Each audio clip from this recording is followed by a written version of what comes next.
Well, I guess we should open it up again. We should start. Well, let's open it up again. We had to restart. We had to We restart. need to know. We don't need to look behind the curtain and wonder why there's only one camera and what's going on. Well, I'll start the show, then we'll start the show. Hey, everyone. Welcome to episode 29 of Preparing to Podcast, coming to you live from Studio Chuck, which has new shiny branding. Yeah, signage. Joining me, as always, the affable and technologically crippled. I don't know if that's the right word. It's challenged. It's not like we have a complicated system set up. I don't know what any of these wires do. But anyway, and his name is Ted Morris. All right. Ted Morris. All right. So anyway, yeah, we had to restart the show. We had to restart the show, and we are redoing. We're going back. We're going back like 3 steps in our technology leaps forward. It's not good, right? We're on single camera instead of our 3 camera because we had an audio issue that we're unable to fix with our. These aren't even plugged into anything. This is just for show because I look so cool, right? No, mine are plugged in and they're useful because otherwise I wouldn't be wearing them because I don't know if you can tell, but I'm already a little bit sweaty. No. And I'm wearing corduroy, a ball cap. Yeah. I've got a beard. Yes. And we had to turn the air conditioner off for sound. Oh. So if anything, you're really going to watch. You're going to want to watch the whole episode on YouTube just to see if Chuck actually turns into a puddle or catches fire. Because I think those are the 2 directions we're heading. Fun. Yeah. Fun. It's hard to set a puddle on fire, though. So if you're wet, it's going to be a damp smolder. Well, those are the two extremes, right? Mm-hmm. It's either like I find both like politically, I find both extremes kind of ridiculous, and in the world, the extremes are ridiculous. All right. Well, maybe just don't move your arms too much, and the corduroy. No, I have to move my arms to get any kind of flow. I have to move my arms, and I'm also now worried because it's corduroy that if I move my arms too much, we're gonna have another sound issue. Yeah. These are the sacrifices we make for our art. I wore it because it's one of the few shirts I own that isn't a black shirt. Right. That's really the only reason I wore it, but. It's not really, corduroy is wonderful. It's not really a summertime fabric. No, it's definitely not a podcasting fabric.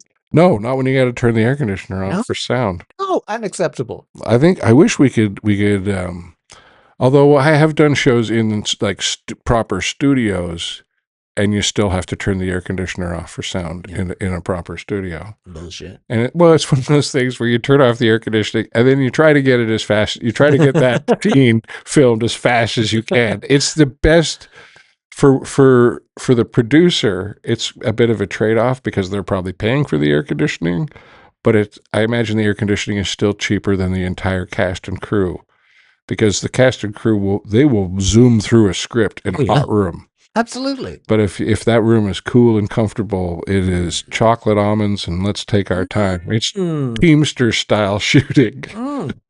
I won't move that box because someone is here whose job it is specifically to move that box. Yeah, union rules. Yeah. I got gently scolded for moving a plate in front of me. Oh. I was an actor, and there's a table in front of me, and there's a plate, and the director's framing up the shot, and he goes, "I need the plate to move like a 1/4 inch, camera right." And so I tap the plate, thinking he must be talking to the person who's closest to the plate, because that makes the most sense. You're merely an actor. You're useless. But that was the thing is the guy came in from like behind the camera, and he just looked at me right in the eye, and he was like, "No, I got it." And I have to justify why I'm here. And I was just like, I'm just trying to help. And he understood that I was like a young kid who didn't know any better. So he was like, yeah, no problem. And then like during a break later on, my guess is the first AD was the person who came up to me. I don't know I didn't know at the time what his job title was, but he came up to me and he went, yeah, just so you know, he's got 2 kids in college and he's in charge of props. So let's not get him fired by you tapping the dish over a quarter inch, because that might be the only thing he has to do today. I think it's a big day. Well, I guess not. He had to initially put the plate down. He had to put the stuff on the plate. Yep. He had to make sure everything was coordinated the right way. And I wish he could have done it right the first time. Well, the food items were, they probably moved the camera. He probably did do it the first time. And big fat idiot, sat down in a chair and like I didn't put my ass in the right place. So now the plate isn't centered on the actor. So there was a Chuck quake. It happens. Stuff happens. It happens. There's a reason why Chuck don't own wicker furniture. Yeah.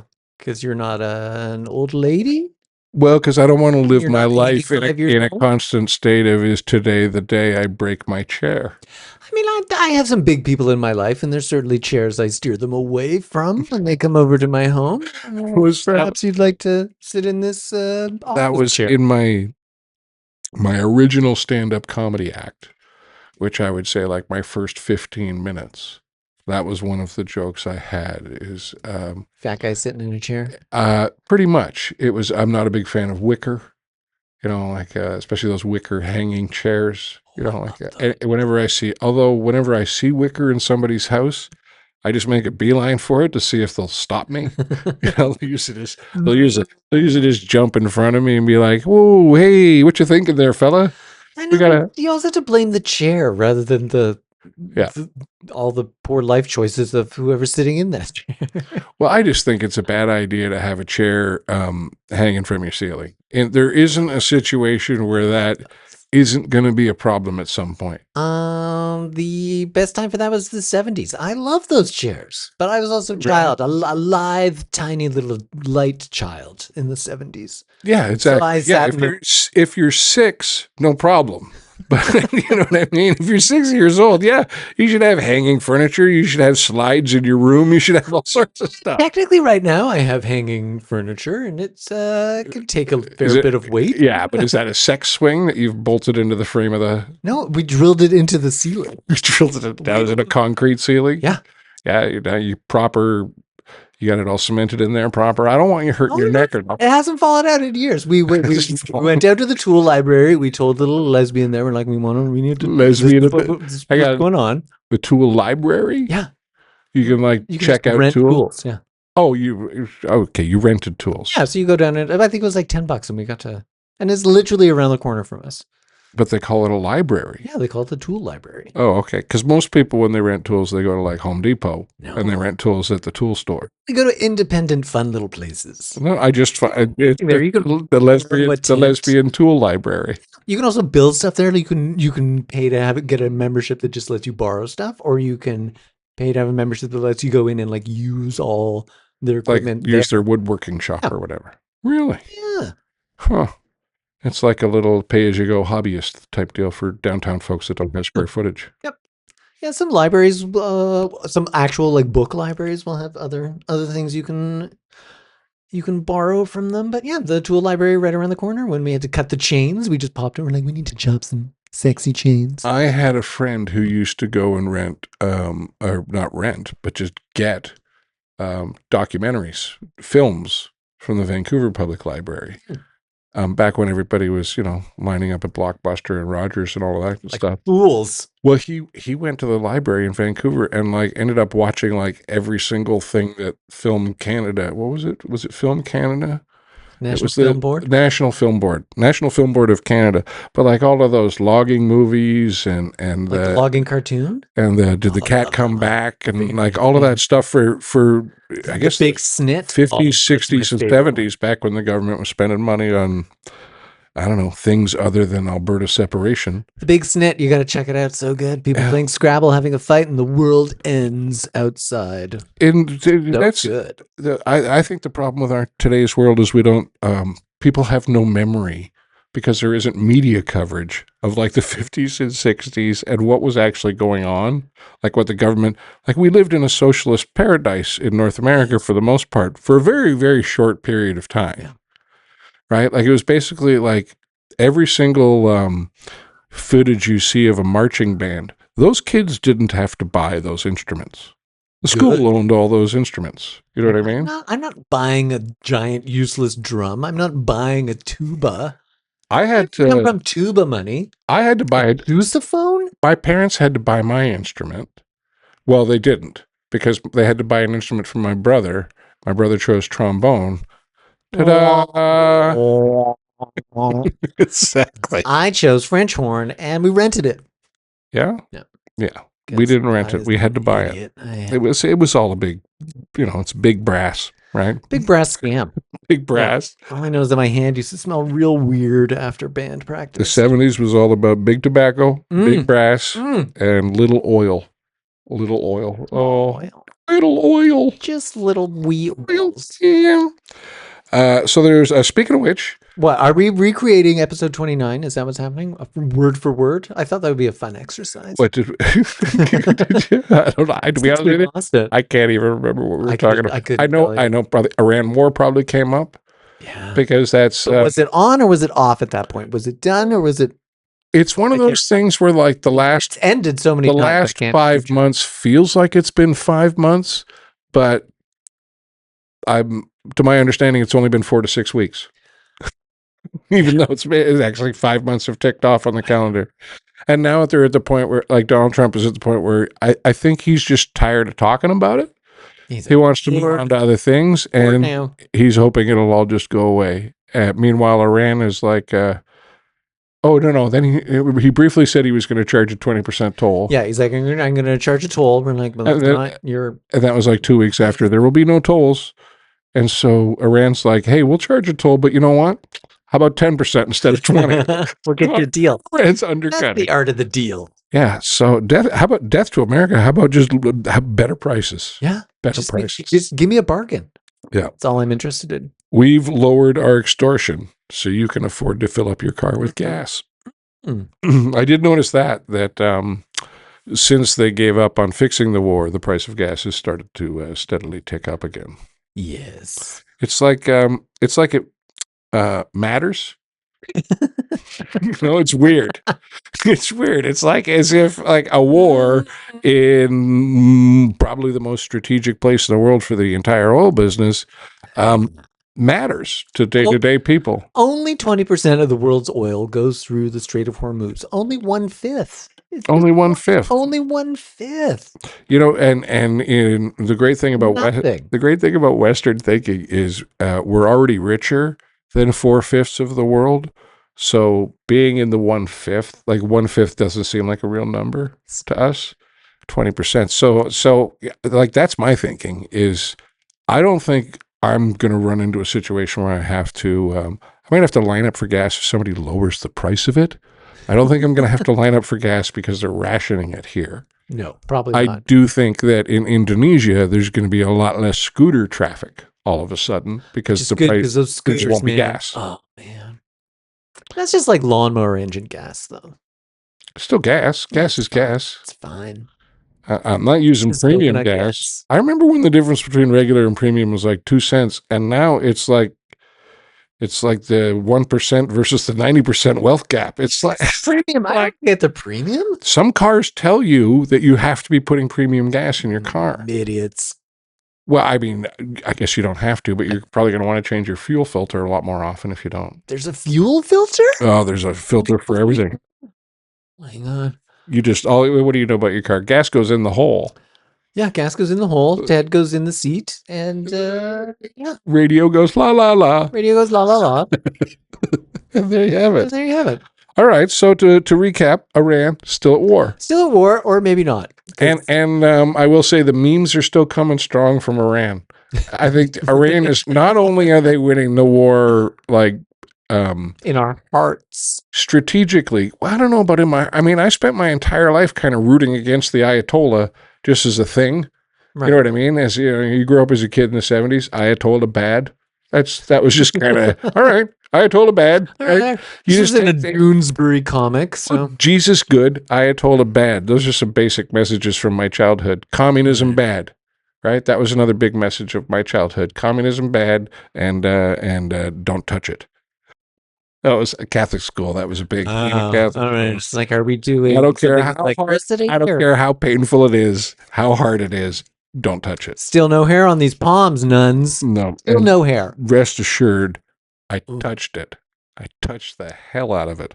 It almost fell off. At one point, I was kind of hoping it would, so I would stop touching it, but I wouldn't have. I would have picked it right up again. Started Just touching dusted it off. I dusted it off. Probably would have learned how to juggle. Yeah, probably would have learned how to juggle.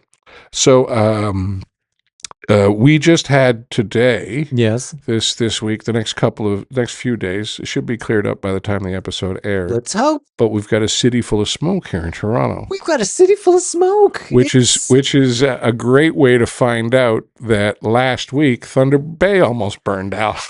Apparently a whole town disappeared, and there's been some alarming footage of trains driving to hell. I just love how blissfully unaware we are of the rest of the country for the most part. When hey, where's all this smoke come from? Dude, Thunder Bay's been on fire for 3 weeks. I mean, I did when I got up this morning and went out with my pooch. I was like, oh wow, the wood-fired bagel place around the corner needs to calm the fuck down. I There's just an thought awful lot of smoke in here. I looked out the window Then and I thought we were in Mexico. Then I thought maybe we were in the 1800s and everything was sepia. it just It was seemed very exciting. initially I just thought weird fog. That was my first that was my initial when I first woke up and looked out the window. Hey, there's a weird fog. App is like, oh, there's an orange warning, and then I looked at it, I was like, yeah, it does look orange. Yeah, all right, that was aptly named. Do you check the weather app? Yeah, it's often wrong. The only time I ever check the weather app is for driving conditions. I just want to know if I need to bring an umbrella with me for the dog's walk. That's all I need to know. That's smart. Do I need an umbrella or not? And oftentimes it lies. You don't have a window? I do have a window, but sometimes I look out the window and I'm like, you're not sure. looks all right. It's gonna be fine. Toronto's a tricky city for that. It's very true. The squalls. This has been the season of it's one of the things that is both bittersweet for me because I don't like intense rain, which you can get in Toronto. Yeah. Very intense, like, hey, turn your shower down, dude. It's like you got one of them illegal shower heads coming on. Do not need this much pressure. Yeah, it's just aggressive. Yeah. But buy me a drink. The great thing about the aggressive rain is like in 15 minutes it's done. It'll be gone. Tropical. Yeah, it's just Toronto gone. Rain. Whereas, I grew up in Vancouver where the clouds kind of roll in. They just sit on you. Yeah, they roll in April and we're going to make it damp. You want to be damp for your entire life? How about dampness? Do you like damp? There's an upside to that in that, like, you can walk 4 or 5 blocks while it's technically raining and you never really get wet. You just get damp. Whereas in Toronto, if you step outside in the rain, you may as well have fallen in the pool. Yeah, it's fun. No, it isn't. It's good. Bring on the rain. Downtown is smelling like pee. I don't like that level of wet when I'm in clothes. Yeah. Oh, so the other big news is one senator is dead. Yeah, and the other senator is probably... But just generating a bunch of fun memes. And if he's not probably dead, or if he's not actually dead, he's certainly mostly dead. There's a possible Weekend at Bernie's thing going on, which I am here for. Well, and I'm really enjoying all the AI videos of him like getting out of the bed, dancing around. Yeah, the AI videos are very entertaining. Yeah. But what I find interesting about the photo is, I watch a fair amount of U.S. news, and I keep track of politics. And Mitch McConnell's been around since, I don't know, forever. Since dirt was he's invented. Just one of those guys. But he's also one of those, like, American politicians where, like, they're filming the commercial. They have to put him in the boat. They put a fishing pole in his hand, and he's like, now what? And it's like, put the line in the water. Like he's not a human being in the way that most people are human beings. But he probably knows a whole lot more about how government works than I'll ever know.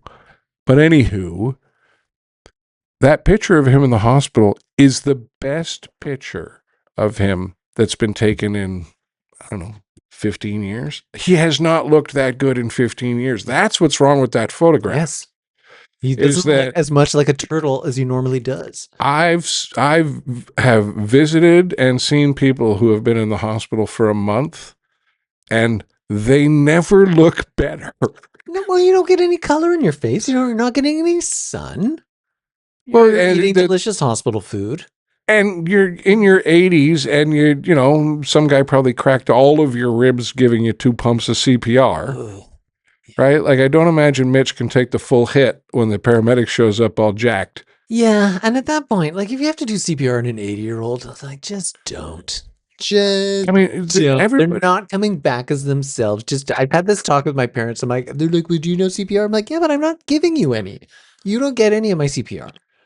Well, I don't know. It If you're depends. in your 80s and you need CPR, you are not coming all the way back. You might come back, but It de- not all of you is coming back. well, it depends how long you've been lying there before the CPR Yeah. begins. That's the big one, So, right? Like if you don't go and find a body and then start performing CPR on it. people do. You don't know what I do in my off time. You No, don't know what I'm doing. you I'm perform not. CPR if you saw the person go down and then you Yeah. realize that they don't have a Yeah, heart rate. CPR mostly works on TV. In real life, sorry. Well, it's That's just just because big. That's just big it's such a studio. small window Yeah. between your heart stopping and that kind of really starting to affect your Yeah. life. It's just big chest compressions trying to get into your pockets again. It's just trying to force, blood into. Well, it's trying to keep your brain alive, Yeah, it's isn't trying it? to get like the least as a little bit of oxygen up to your brain so that your brain stays alive enough. But again, So what's you know, surprising to me is they yeah, never. I don't want it. I don't want it. They should also. Don't do CPR on me. And I have DNR tattooed across my chest. really Yeah, I also have across the scar from your across heart the surgery. scar. I mean, I'm like, yeah, don't bring me. Mhm. Yeah, my heart was stopped once. I have no interest in it restarting again. Oh, I guess they had to like stop your heart and put you on like some sort of machine. Yeah, they cool you right down. Apparently, I was blue. That's not good. No, that's what happens. You're blue because they warned people. Except the giant didn't have this conversation because he wasn't allowed into the hospital because it was COVID. But they have to warn people. I Like, know because you're homosexuals and it's against God's plan. yeah, because I was like, can we do the surgery through my anus? And they were like, no, sir. We're gonna like, okay. But it would feel better. But it would I just feel like it would be easier. Somehow, I just think it would work for me. I just feel like I mean, if I'm gonna be under, I mean, as well. So have a good time. I'm gonna be under. Well, they just have to warn your loved ones, and like when they go see you in recovery, it's like don't be alarmed if they look like they're dead because technically So before they were for a while. so before the anesthesiologist could give you Anesthesiologist. anesthesiologist give you your dose, let me just do a couple poppers real quick. Let me just. I did a couple of lines. Let me just have a little bump. Little bump. Yeah. Little bump before sleep. Before sleep. Before sleep. And so Mitch McConnell may or may not be. My assumption is that he doesn't have better days ahead. No. Because I can't even, I don't even know how many instances there are where he walked up to a press gaggle and then just fell over. we didn't fall. If he fell over, that would have been better. He just stood there like he was Buffering. waiting for the download. Yeah, I'm like just buffering. I think that's where Mike Myers might have got that about Elon Musk impression, because it was like somebody was like, he just, all right, like, let me know when to start. No. But it wasn't even like, it wasn't like he was stumbling for words. He just was not there. Yeah. And sad as it is. You want to do CPR on that? No. Well, you do if, I mean, I guess. You do. You make it look good, but you don't really put a lot of pressure on it. I'm certainly not putting my lips on they those give, lips. I mean, they gave Lindsey Graham's Senate seat to his sister because she's qualified, right? At first, I was like, this is dumb. This is the dumbest thing. And then I looked into it and I was like, oh, this is a thing that has happened like it happens all the time. 45 times in the States. Usually a widow. Yeah, it's usually a widow. Widow's succession. I was like, oh, but okay. Why are we? And there are a lot of widows who have gone on to, like, in Congress, who have gone on to, Debbie Dingell. That's not a real name. Is John Dingell? Yeah, she's a congresswoman from, I believe, Michigan. I think you're thinking of a cartoon character. But her husband held that seat for like 1,000 years, and now she's been holding it. I don't even know how long. It's all so dumb. It's so dumb. I would say, though, for a country that hates kings, they sure like just letting the same people run the show forever. And they're like, small government. And I'm like, you have the most government of any Western country. Well, they don't so much government. We want small government. And then they don't understand that aircraft carriers are government. Mm-hmm. Aircraft carriers government, and so is a school is government. And they're like, all right, we're all in on the aircraft carriers. The schools, how about everybody figure their own shit out? I would have preferred it if Lindsey Graham had died during Pride Month, because then I think we could have all celebrated properly. but he was selfish and held on till July. So, Whoa. so what's the verdict? Was Lindsey Graham gay? Yeah, but that's not the worst thing about him. The Or but worst thing about him well, I would say is the worst thing everything about him. else about him. Well, yeah, but you know, like he was certainly I think safe to say a bit of a Southern dandy. He was a And dandy. that if he wasn't a homosexual, there were many instances where his accent and mannerisms would lead you to believe he was a homosexual. Yes, the mannerism would be having someone's balls resting on your chin. That is the mannerism. Did you see him when he was at Disneyland? Yeah, I see. Yeah, Gayest man. I'm sorry. Yeah. I You're- trust you're sex workers and Princess Bubble Wand. Yeah. a bunch of sex workers are like, yeah, no, Lindsey Graham. I've seen so far one sex worker who initially came out anonymously telling the story, and then once the story was published, decided, Oh, that's my story. Yeah, you can. I need to make some money. can- That was me. Well, that's the thing now is that's where I think it could get interesting, like with Trump and with a lot of these guys, is once the guy drops dead, does the NDA still apply? Because a lot of people apparently that's why that sex worker is coming forward, is like, I'm not scared of him getting me killed or suing me anymore. So What is his sister Tell gonna my- sue me? well, Yeah, probably. it's I will say sex workers at that level tend to have better ethics than American senators at that level, because they're like, no, we're not gonna. I'm either gonna remain anonymous, so you can't put two and two together, or I'm just not gonna talk about who my clients are. But I learned about the ladybugs, his moles, gross, and I can't get that out of my head. Okay, so this was a story from I heard years it ago. was covered from in Skin Tags. Yeah. But a sex worker from years ago was like, yeah, I've got fuck. When people, because everyone loves to out Lindsey Graham because he's garbage and it's kind of fair game. But he's like, yeah, he had these all these skin tags, and he's like, oh, those I call them my ladybugs, and that sounds like a plausible thing that Lindsey Graham would say. It's a believable story. Get into like the straight zeitgeist. This is a very well known. I've only just now recently heard the I didn't know that it was his phrase. I just heard ladybugs. All right, creep. You've now ruined ladybugs for me. I used to really like ladybugs. Did you? Yeah, they're pretty. Yeah. I got a house Gay. full. I got a house full of roaches, man. Ladybugs are a step up. Gay bugs. They're gay bugs. There now. You have a problem with Thanks to Lindsay. You have a problem with the gays or the bugs? I have a huge problem with the gays. All right, let's open this up. Yeah, we should nuke those gay whales. I'll tell you that. Oh, the worst sperm whales. You know why they got that name? I don't. I assume because they wanted nobody to murder them. That would be full of sperm whales. Yeah.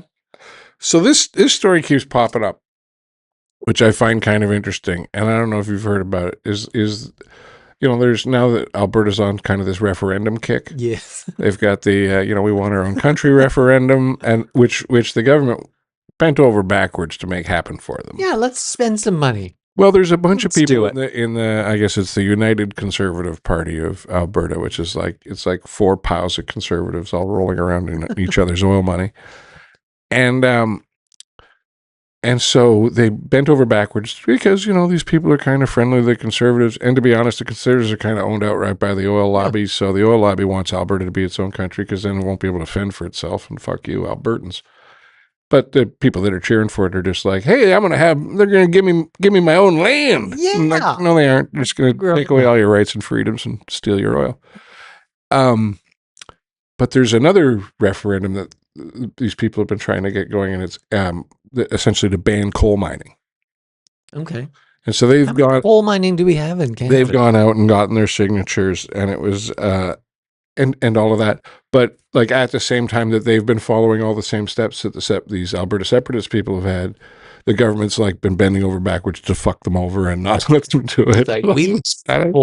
Is coal mining still a big deal? It's a big deal because there's this. You can make stuff out of coal. Australian lady who, speaking of widows, she's the widow of this big giant coal dude, and now she is the CEO of the coal company, and they are trying to get into the I guess it's the eastern slope of the Rockies or somewhere. It's somewhere in Alberta where they want to go dig up coal because who doesn't like, there's money to be made digging coal. Black gold, solid And black gold. and now that most of it's mechanized, you don't have to worry about a bunch of coal miners who, die. And let's be honest, they never worried about them anyways. No, but with the Other media, than be like, oh, we need more they coal don't- miners now. They don't want the frowns on the TikTok and whatnot. Mm. Yeah, sad face emoji. Sad face. Maybe we can Black send lung. some children down to dig them out. Yeah, that's what they do. Every time those people get lost in a tunnel in like in Thailand or whatever. Someone smaller. Here's a plan. If it's raining, don't go in the fucking tunnel, dum-dum. Hey? Maybe there's something good in the tunnel. Yeah. Like carbon dioxide and water levels that'll kill you. Yeah. Something called a squeeze. But anyway, I just think it's kind of funny that, like it's a genuine grassroots movement referendum. 70% of the population in Alberta does not want new coal mining because the fuck do we need coal mining for? We got oil and we got fucking sun shining. They got plenty of energy. They don't need coal. Yeah. And 70% of the people support it, which is like the exact opposite number of the best number on the separatist side is 30%. So it just seems like which one should really be voted on? But the government's like, nah. So what was the other one? Oh, yeah, the fire footage. Have you seen any? Train? Have you seen? Yeah, the train surrounded by fire. Train, and then there's one. I don't know what lake they're on, but it's a boat, and there's just it looked like a cloud bank, but it's like, oh no, that's just smoke. Oh yeah, they're surrounded by fire on the lake. I guess that's a good place to be, in the middle of the lake. I mean, not for an extended period of time. I mean, if you've got fishing lines, sure. Yeah, but I mean, lake water, you can drink that. You can drink that. You get a little diarrhea. That's fun. Stuck in the middle of the ocean. Yes, you're just gonna get some parasites. You're not gonna immediately die. Yeah, well, I mean, at some point the fire will burn itself out. Let's hope.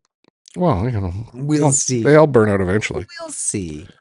Yeah, but that is that's one of my only rules because I've seen so much of that. I've seen, I guess it was. You have forest fire rules. There's Fort Mac had a big fire. Slave Lake had a giant fire. There's Paradise, California. There's all these towns that just like you see the footage on the news of people driving and like the entire highway on either side is just pillars of flame. Tires are melting. And that is my policy. Is I will never live anywhere where there's only one way out of town. Fair. Because I mean, you could say I never want to live anywhere where there's going to be a fire. No, because that would feel safer. Yeah, but that cuts out like 98% of the places. You'd have to live in the middle of a lake. You'd have to live underwater. Yeah, you'd have to live out in the middle of the lake. Now there's a volcano. To be honest with you, floating house in the middle of a lake sounds pretty ideal for me. Pretty bad, and you can just poop in the lake. Cuts down on your guest traffic. There's a lot of. Have you ever pooped in the lake? Like you ever like pooped in the water? Yeah. Been in the water and pooped? Yep. It's very liberating. It is very liberating, and then you're like, oh, I don't know how to get away from this. Yeah, that's the trick. I thought it would.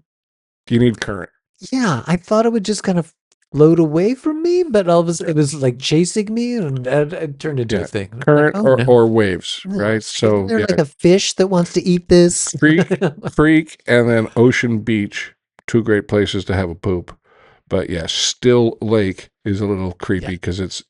But that's the thing is, as you swim away from it, it attempts to follow you. It chases you. It attempts to follow you. It's disturbing. I learned a lot about. And swimming in a lake is always kind of disturbing because your foot always brushes like a little bit of weed or something, and and they're just the slimiest thing you'll ever touch. Swimming in a lake at night, never. But you don't want a slimy thing to touch your foot after you just dropped a log in the lake, right? I don't know whose slime that is. Right, exactly. It's really disturbing. That's why now I just poop in my hand and then I throw it in the lake. Yeah. I stand on the shore. Okay, so I figured it out. This is an interesting. This is one of those stories that I kind of think is from the left, or it's from the progressive side of our thinking. Okay. And the Assembly of First Nations came out with this statement, and an organization that deserves to be listened to because they certainly haven't been listened to historically, and I think they've done a very good job of getting listened to over time. It wasn't an easy task to get everybody to actually give a shit. Yeah. And I think people are starting to give a shit. I don't think everybody does give a shit, but they want to make it like a criminal offense for people to deny that residential schools, I don't know, existed or happened.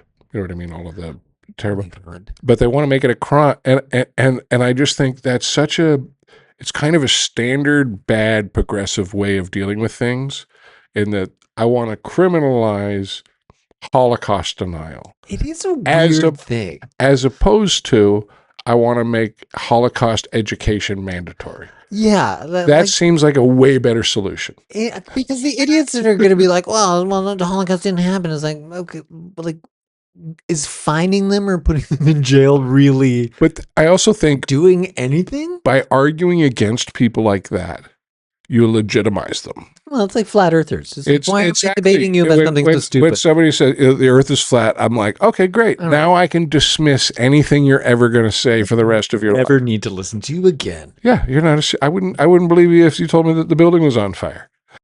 Like I can dismiss everything that you're ever going to say now because you said something that is. You were a dumb person. It's dumb thing. I think that flat Earth thing came out of. I think it started as a joke, and then some dumb people took it and ran with it. I think it's also there's a significant part of our population that just wants to disagree. Yeah. Oh, yeah. We saw it during COVID. There's just counterpoint. Always going to be people who are like, no. Yeah, it's just counterpoint. The sky is blue. No, it's not. Yeah. No, it's not. Yeah. It's not blue. And I think all they're looking for is they just need hugs. Yeah, they need the energy of the person trying to convince them otherwise. Yeah. And I used to fall into that trap. I try to convince somebody otherwise when they said something ridiculous. And now it's just a happy goodbye. The most powerful tool is I'm going to move on to someone better. When you realize you can just let someone be wrong about something. It is pretty powerful. It's and especially if they have like a wrong impression of you. And they're like, well, I think this about you. And you're like, okay, well, you can think that. And just, you're allowed to have the completely wrong impression. You're allowed to be wrong about stuff. And I don't have to care about it. And the ability to not take things personally is very difficult. Like how dare you? I think everybody struggles with that a bit. Like I had a guy like early on doing stand-up, I had a guy like really heckle me with a whole bunch of what would have been personal insults, like about my mother and about myself. And he did a couple about my appearance, but generally it was like he was yelling out facts that he couldn't know about me. You know what I mean? Like it was just, and lactose intolerant. As it was happening, it clearly demonstrated this has nothing to do with me. Yeah. This guy doesn't know me. This isn't personal in any way. This is like this is how he has to deal with the world. Yeah. Right? This is him trying to deal with the world around him. It has very little to do with me. I could just as easily be it's not my problem. I could be somebody who sold him a hot dog, right? And he'd be getting the same like, well, the fucking mustard and like relish and how did you screw up this man's hot dog and make him so angry with you? Well, all he wanted was on the floor. Apparently, all he wanted was ketchup. Oh. And so anyway, fair. That like freed me from heckling. So early, like it all bounces off me. None of it is capable of throwing me off my game. It's capable of throwing me off my game if someone is not listening and being rude, like if someone's talking. Yeah. But if someone's directing something at me, it's all just return a serve. Like they're just lobbing me a ball so that I can hammer it right back in their face. Yeah. It's impossible to insult me from the darkness and have it stick. I did one of my worst shows. I at one point was trying to get them to organize their heckles because I'm like, can we have something new? Because the entire audience was against me. And I'm like, I'm doing my time. I have 30 minutes of time, so I'm going to do my entire 30 minutes, even though you hate me. I'm going to do it. And I'm like, no, we've already 21:30, 21:31. We've already heard that one. We've already heard that. It's like, I'm like, be creative, come up with new stuff. Like, you can't just keep calling me a fag.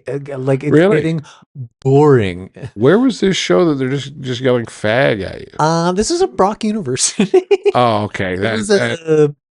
a sports banquet. It was me and Arthur Simeon, and Arthur went up first and had a wonderful time, and then I went up second. Oh yeah, They that was a immediately bad thought I was racist. that was a bad play. I said, "Keep it going for the dark comedy of Arthur Simeon," and then I couldn't dig myself out of the hole Yeah, because he's such an affable man. But they just thought I was being racist. it's the accent with Arthur. Yeah. He to me he's from Uganda, so it's just a Ugandan Just accent. a nice. But he's also a We very should have flipped. He's He a very should have closed. he's a very big. Oh yeah, exactly. Yeah. That would have worked out much better. But he's also a fairly big dude, Yeah. and he's a particularly black dude. Yeah. And I don't just mean that like he's a black dude. I mean like line up 12 black dudes from lightest to darkest. He's 11 or 12. Yeah. Right? He's a dark dude. Very non-reflective. Yeah. And so Absorbs a lot of light. well, and the only other example that I have of someone from Uganda in my Rolodex Is Idi Amin. was Idi Amin. Not And as Idi dark. Amin sounds and looks a lot like Arthur Simeon.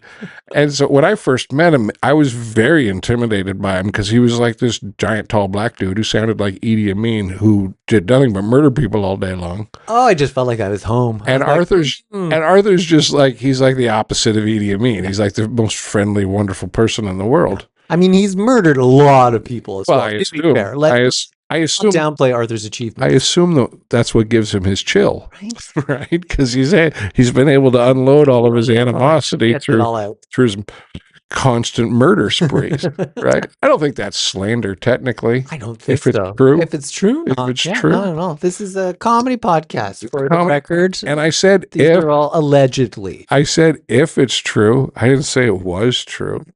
I just assume that it is, and if it is, It's then I was probably right. True. I Right? mean, When you assume, you make an allegation that your friend is a murderer. Yep. Right? That's what you do. that's what you do. Okay, so I just read this story today. I imagine it's been in the books, but they're saying that they're going to announce it soon. But Canada Yes. is going to be investing Yes. in the 6th generation fighter jets.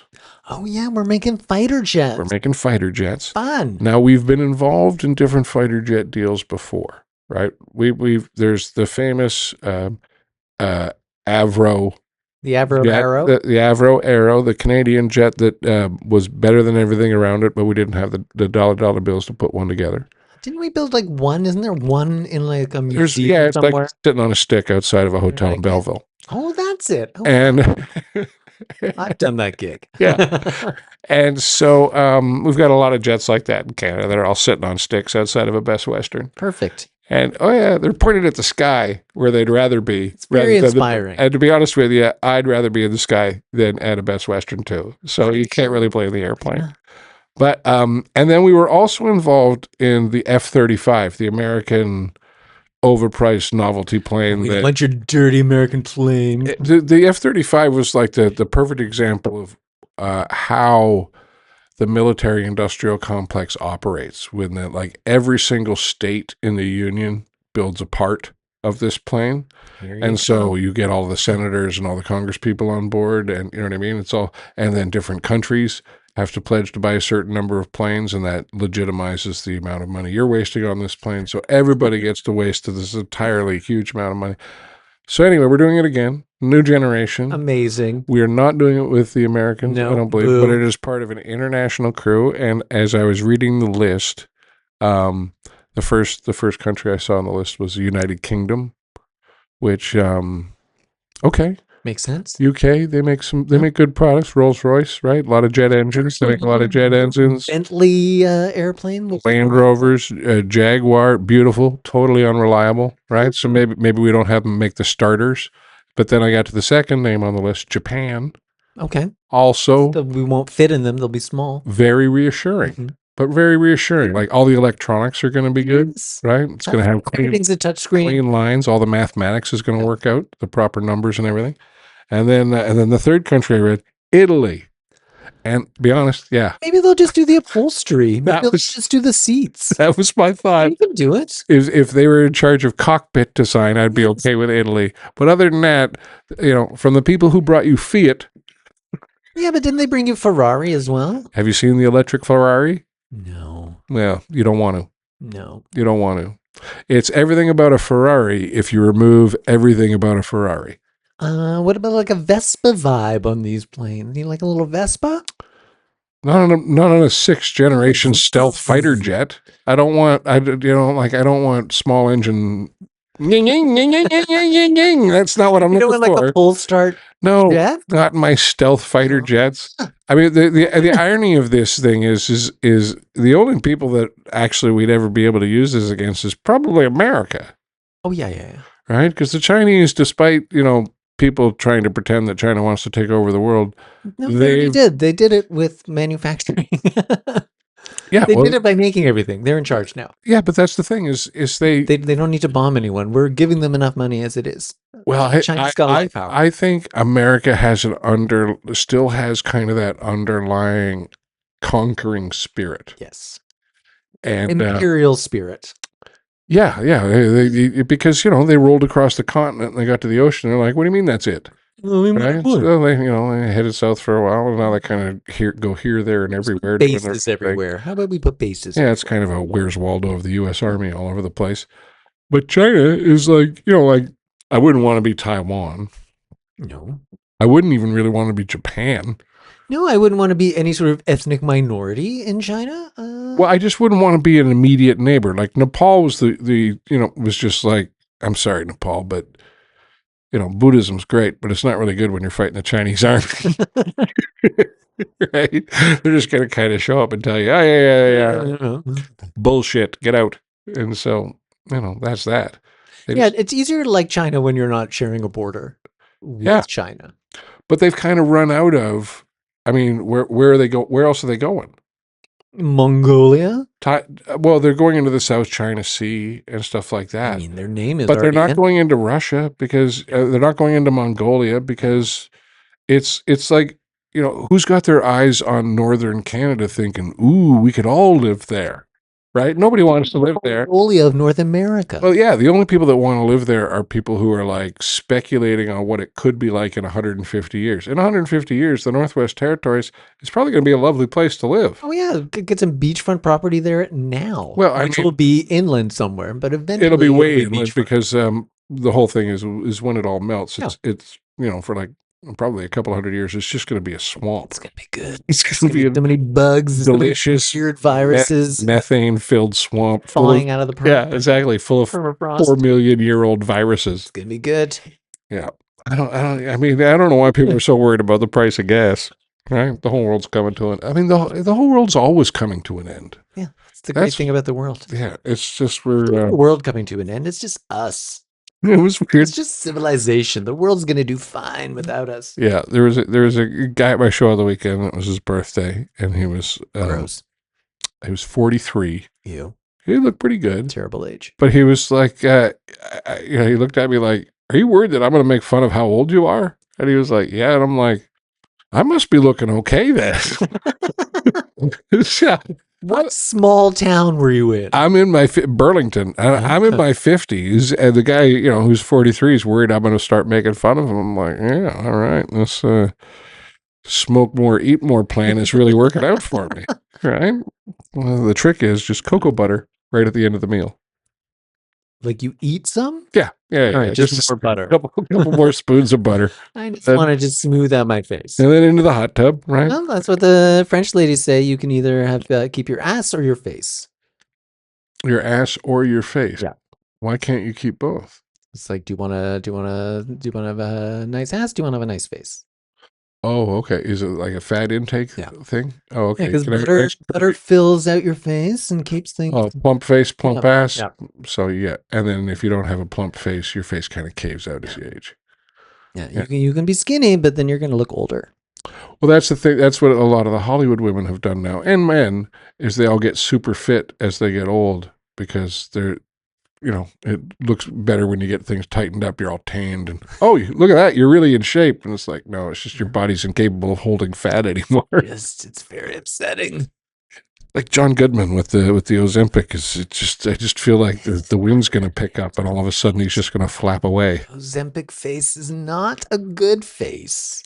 It doesn't look healthy. It looks like you've had 12 strokes. You look like Mitch McConnell. Exactly. Maybe that's it. Maybe Mitch is just trying to trim down. Maybe he just went on some Ozempic and then Poor he frozen Mitch just McCann. overdosed on Ozempic.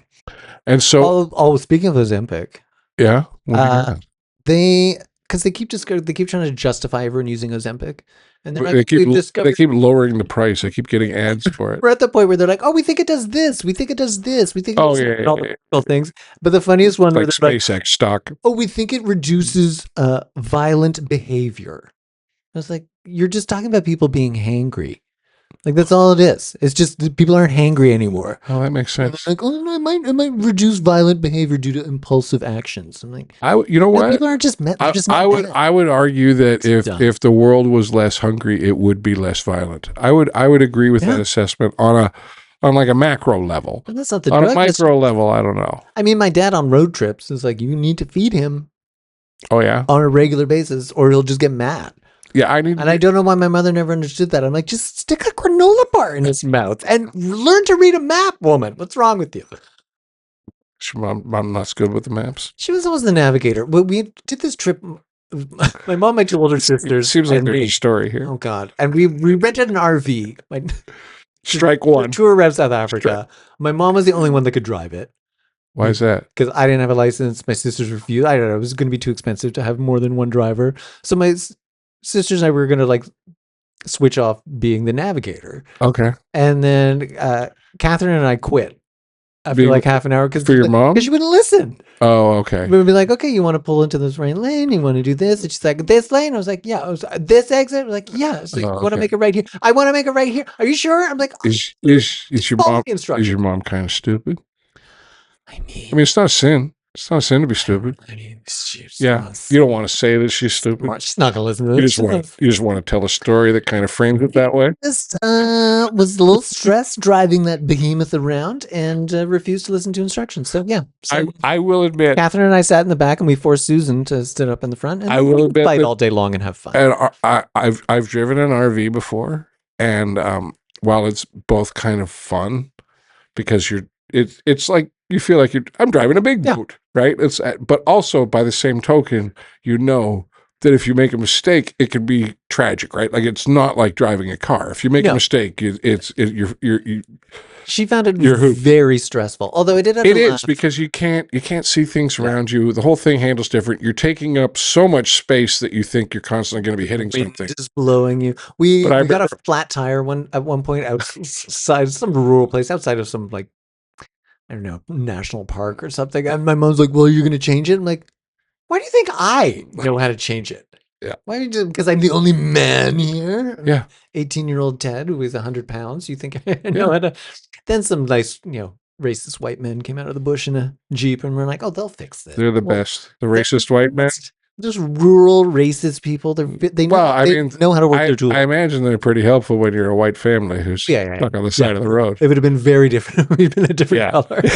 yeah. You don't Like, think? oh, the white people are here. Oh yeah. If you'd been a Goodness. black family stuck on the side of the road in South Africa, it would have been a different ending. In that part of South Africa? Yeah, they would probably wouldn't have stopped. They just would have left you. They just would have ignored you. Yeah, they would have been like, They "We wouldn't have didn't see done that." anything to you. They just would have Or ignored. they They would would be like, "Do you specifically just help. call someone?" And I'm like, "Yeah, call Oh, someone." okay. All right, it's just good to know because I mean, those people are probably going to start visiting Canada soon because Trump's letting him into America fast and furious. It's the only refugees that are allowed in. It's the white people that are scared in South Africa. Everyone should be scared. South Africa's gone nuts. South Africa is very xenophobic now, and South Africa wants everyone out. Like all the Dutch people. They want. It's like, oh, you're you're a refugee from another African country. Get out of here. Like they are mad at everyone. They just want everyone out. Everyone just fuck off. Everyone go back to your original country. Well, I wonder, like, what's the percentage of people who aren't South African who live in South Africa? A lot. Is it? Yeah. It's Because I mean, that's you're going to get that no matter where you are in the world. If like we got it in Toronto, the size of Toronto doubled in 10 years, and everyone in Toronto, I don't think it was race based. I think it became race based just because all of those people showed up from like 4 places, so everyone was talking about those 4 places. It was Syria, Southern Asia, a lot of Ukrainians came in, so it wasn't like about color or anything. for everyone, it was just like, hey, there's too many fucking people in town all of a sudden. There's so much competition for rent. Well, that's, I mean, there's competition for rent, there's competition for jobs, there's especially all the jobs at the bottom of the economy, which most people need 3 or 4 of to afford to be able to live in the fucking city of Toronto, right? Like, I don't know where you live in Toronto if you work at Tim Hortons downtown. Like, if you're working a minimum wage in downtown Toronto, there's no way you live downtown. No. Well, unless you're in like one room with 20 other people. There's it was you and 68 refugees who they've forced to work at the fucking donut shop. That's that temporary foreign worker problem. Hey, you want to live in the same conditions you live in Bangladesh? Why don't you come to Canada where it's fucking 60 degrees centigrade colder? There's no floods, and but it's going to be real cold. And we'll give you a job that pays you a decent amount of money, but you're not allowed to ever quit it because you'll take away your immigration status, so they can kind of treat you like garbage. Yeah, you're going to learn the phrase livable wage and then wonder why you're not being paid one. Yeah. It's so, it's nice that we can still do terrible things. Right. Right? Because, you know, so going back to that. Who never learns anything. The criminalization of residential schools, you know, that was such a terrible, terrible thing. And now they're doing something stupid. And yeah, it is. I mean, just educate people about it. Just change the history that's taught in schools to actual history. I would rather an insistence on kids reading more books, right? You have to read this book. You have no choice. You're going to read this book. Read it. Make your own decisions about what the book means. Yeah. But we would like you to read this book rather than criminalizing thought behavior. Yeah, and I don't think you have to be like, and then we did this horrible thing, and then we did this horrible thing, and then we all feel bad about it. It's like, no, the history of the world is a history of violence and people doing shitty things to each other. And just the real story is that big systems make big mistakes. Yeah. Right? And that will never stop. Big systems make big mistakes because they just commit to it. And then, I mean, that's what I think's the problem with Iran now.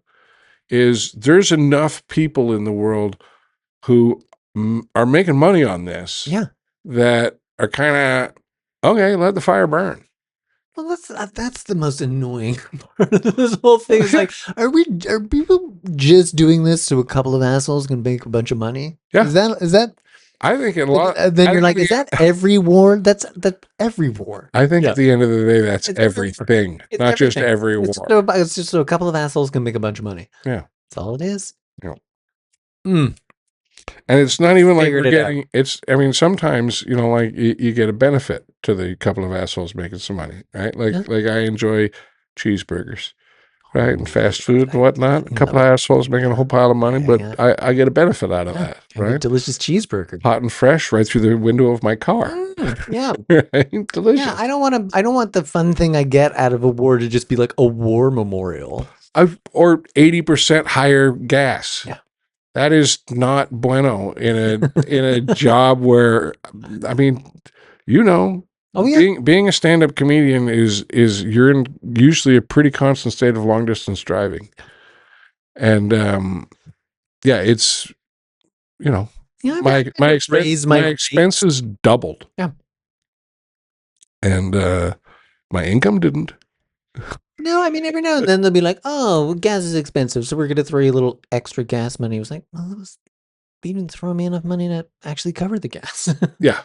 You're like, yeah, we're still undercutting you, but well, that's, I mean, the nature of the business is always somebody smiling at you while they kind of punch you in the balls, not give you the thing they promised you. Truth. There's a lot of that going on in our little no world. Justice, no peace. And speaking of no justice and no peace, we had shootings. In Toronto. Shootings in Toronto, which is exciting. Seasonal anyway. They seem to be pretty seasonal. Summertime. My favorite thing about Toronto shootings is when everyone immediately is like, well, if it wasn't for America sending all their guns up here, like we immediately we're like, it wasn't our fault. We do have a tendency to blame the Americans for people getting shot on our streets. It's true. Now it is true. 95% likelihood the gun came from the United States. But that's not who America didn't fire it at you. Yeah, it was bought by a Canadian, and then a Canadian guy loaded it up and headed down to the Latin festival. And some people just don't like salsa music. Salsa. Apparently, it triggered a bunch of other shootings. So my guess is that this is. Gang thing. Then how lame My are you? guess That you're is that's what it Canadian is. gang. Well, how lame is it that you're taking your beef to the fucking Latin Fest? Yeah. Keep your beef to wherever your beef belongs, right? You got beef? Head on down to the Calgary Stampede and punch each other in the face all afternoon. The Calgary Stampede is an appropriate place for shots to be fired. Press beef. All right. Well, and to be shots to be fired. I figure of all the public events in our country, that the Calgary Stampede is where you would most likely expect to see certainly handguns, Has there ever been revolvers, cowboys. Has there ever been a shooting at the? I imagine. I mean, every year they probably have to kill about 60 horses that broke their leg. I mean, they're all running around in dirt and mud. Yeah, we're still not good with broken horse legs. We still haven't figured out the technology of fixing. I'm sure they know how to fix the broken horse leg, but they also know how to run the numbers. How much for the bionic suit for the soldier? How much for a new soldier? Oh, okay. So we'll just sign up another guy. The nice thing about working on horses when I had to work on horses was that most of the ones we were working on had insurance, so the owners would pay. Well, I imagine if a vet is working on a horse, the people both have money or the horse has insurance. Yeah. Because otherwise you just kill the horse. Yeah. No, these were some top-notch horses. These were because we had famous horses. Everybody needs glue. Or a hoof lamp, right? A hoof lamp. Have you ever seen one of them hoof lamps? Oh, yeah. Yeah, they're beautiful. Yeah, I did a Canadian comedy short, and there was I think it was a deer leg hoof lamp, because I unfortunately, they were like, we were thinking about this, and I was like, okay. And I went along with someone else's ideas, and I'll never do it again. I'm like, this is dumb. I was like, I should have had more input. Yeah. It's too late. Although I will say, I have seen the antler chandelier. Have you ever seen the antler chandelier? I stayed in a room with an antler chandelier. Those are gorgeous. Those are nice. But you don't actually have to kill the animal to get it. They just fall off. You just got to follow them around. Yeah. Yeah. Just got to startle them. Just startle them. Yeah. When they start to look loose, just make a sudden noise, and they're like, oh, God. I'm like that, too. You sneak up on me, I'll drop it. I'll drop an antler. I'll drop an antler. Are we talking about pooping in the ocean again? Is that what you mean? Sure. Dropped a huge antler in the ocean. Float a loaf. You ever float a loaf? I think that would be the proper phraseology. Yeah. Yeah, because you drop a log, float a loaf. Yeah. Right. You're dropping wolf bait and there's chicks outside. Weird phrases. All right. Well, I think that's it for us. That's it. This is like our fourth attempt. We're gonna listen to it back, and you know what? If there's a buzz on it, fuck it. I'm gonna upload it anyway. Yeah. Well, now is the time to talk about this little beehive that you can't see behind the scenes. We've been experimenting with internal beehives, apartment bees. So I'm Chuck, and I'm not. Exactly. And you can find me at Chuck B. Jokes, and you can find him at Dr. Ted Morris, and you can find the podcast at Preparing to Podcast. And I guess we'll see you next week. We'll see you next week. Goodbye, everybody. Bye, everyone.